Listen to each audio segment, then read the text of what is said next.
तमेव माता च पिता तमेव तमेव बन्धुश्च सखा तमेव तमेव विद्या द्रविणं तमेव तमेव सर्वं मम देव देव। जय निताय, जय गौर, जय राधा गोपीनाथ। প্রায় সকলেই জানেন যে ভগবান গোবিন্দ ধেনু চড়াবার সময় তিনি বেণু বাদন করেন, কিন্তু এটা খুব কম লোকেই জানেন যে ভগবান গোবিন্দের সেই বেণুর উৎপত্তি কিভাবে হয়েছিল। তো আজকে আমরা আস্বাদন করব ভগবান শ্রীকৃষ্ণের বেণুর উৎপত্তি কথা। প্রজাপতি ব্রহ্মা তিনি একবার যজ্ঞ করেছিলেন। সেই যজ্ঞে কি উঠে এসেছিল জানেন? সেই যজ্ঞ থেকে উঠে এসেছিল 24.5 পর্বের একটি বংশ। বংশ মানে বাঁশ। 24.5 পর্ব, পর্ব অর্থাৎ পাব, 24.5 পাবের একটি বাঁশ প্রজাপতি ব্রহ্মার ওই যজ্ঞ থেকে উদ্ভূত হয়েছিল। ব্রহ্মদেব কি করলেন না, ওই 24.5 পাব বাঁশ থেকে 4টি ধনুক এবং অবশিষ্ট অংশ দিয়ে ভগবান শ্রীকৃষ্ণের জন্য বেণু তৈরি করলেন।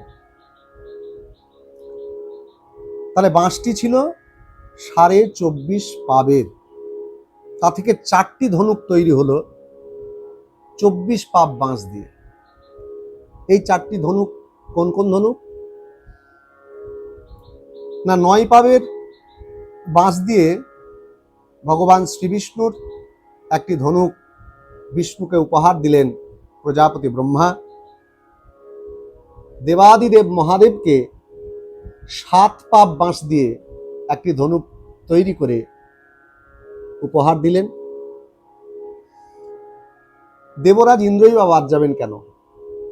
তাই 5 পাব বাঁশ দিয়ে, 5 পর্ব বাঁশ দিয়ে আরেকটি ধনুক তৈরি করে দেবরাজ ইন্দ্রকে দিলেন। আর যে 3 পাব বাঁশ থাকলো, সেই 3 পাব বাঁশ দিয়ে তৈরি হলো আরেকটি ধনুক, যেটি প্রজাপতি ব্রহ্মা নির্মাণ করলেন পাণ্ডুনন্দন অর্জুনের জন্য। তাহলে 9 পাব, 7 পাব, 5 পাব এবং 3 পাব, মোট 24 পাব বাঁশের ধনুক তৈরি হলো।